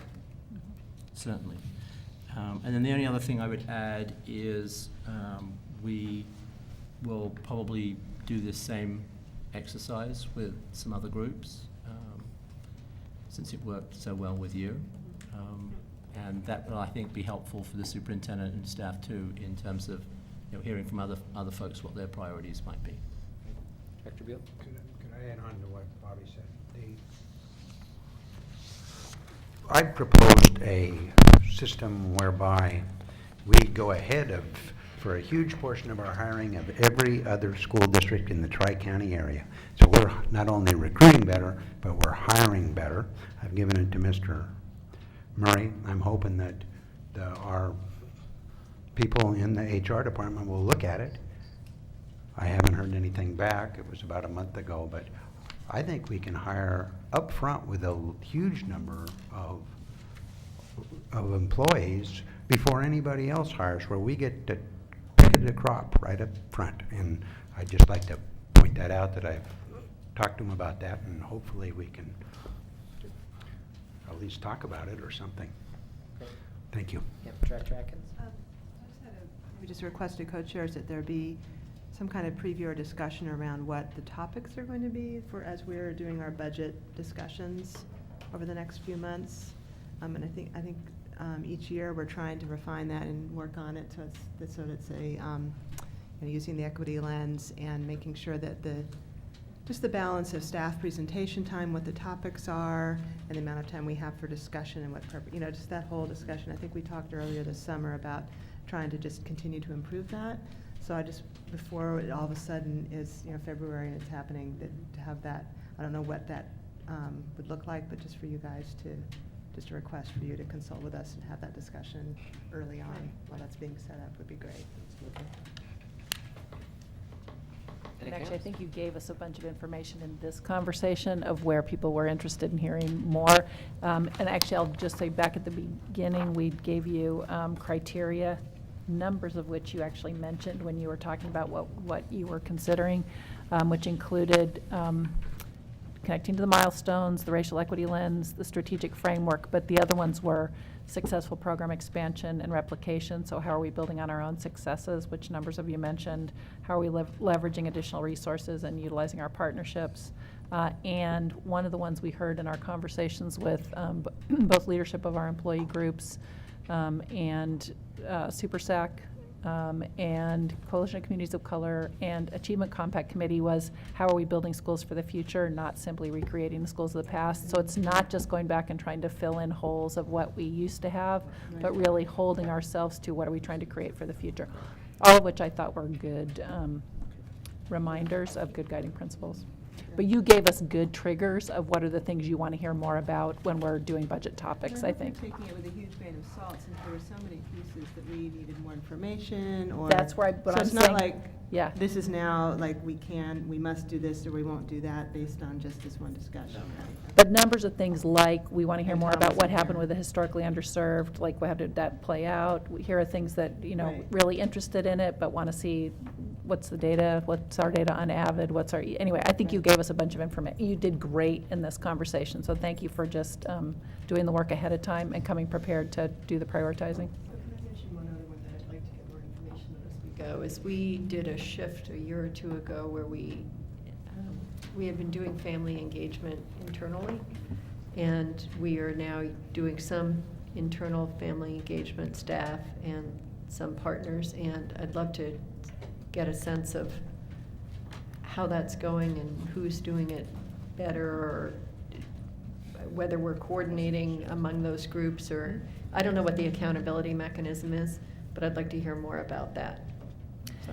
And really, I think on that one, we ended up saying it was a both and, it wasn't an either or. We'd framed it as an either or in a numbers of years ago, and then we said, okay, we actually need both, because when we're doing outreach, we needed it to connect. Yeah, we can do you. We'll give you some more detail on that one. Yeah. Director Knowles?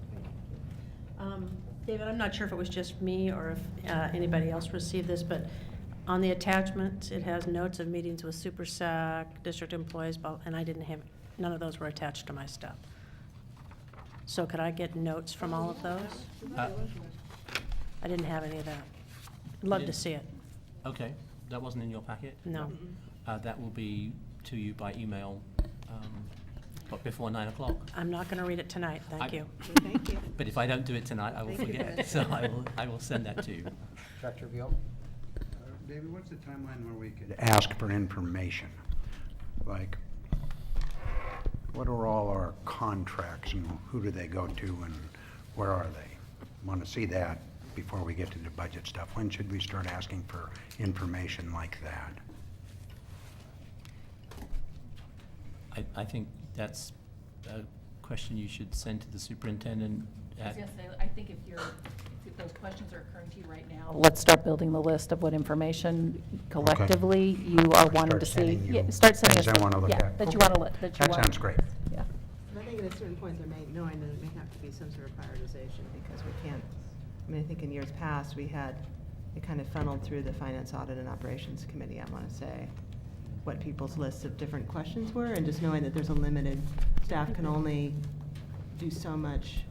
It's always that balance of finding the information because we can continue to ask questions about every single program. And here's what I'm going to give you a little added. Will you direct it to me and to David both, so that we're both getting them? But David will be the one that's keeping the master list. Yeah, and actually, let's keep the co-chairs too. So, and we'll build what's the list, because whatever one board member is requesting, we'll provide to everybody, so that you're all getting the same info. Okay. Well, I think that we already talked about talking with every board member, as Ruth asked, so there's that opportunity too. Good. Yeah, so if we're wanting to go deep on some different issues, Right. trying to come to some sort of consensus about what's the short list, given that we're not going to have an endless number of meetings. Do we need to add more people? To the board? No, do we need to add more people to the staff in order to get questions answered? Each of us has a fiduciary responsibility, and we're dealing with every taxpayer's money. So I'm going to have a bunch of questions, and I would expect that they would get answered. I would assume that that's the case. Is that, we all expect that? And if maybe we need to add more people in order to make sure that takes place. I don't know.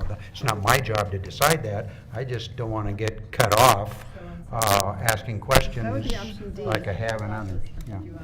That's option D. There's a good example we just went through. of central office. With that, thank you for being here. Ms. Bottomley, you were very quiet, but thank you for taking notes. And thank you for being here. The board will now consider our business agenda. Ms. Houston, are there any changes to our business agenda? No. Do I have a motion and a second to adopt the business agenda? So moved. Second. Director Knowles moves to adopt, and Director Regan seconds to adopt the business agenda. Ms. Houston, is there any public comment on our business agenda? No, there is not. Is there any board discussion on the business agenda? All those in favor, please indicate by saying yes. Yes.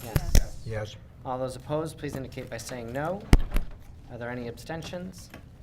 The business agenda is approved by a vote of 6-0, with Director Curler being absent and Student Representative Davidson voting Yes. yes. The next meeting of the board will be held on Monday, December 9th. This meeting of the board is now adjourned.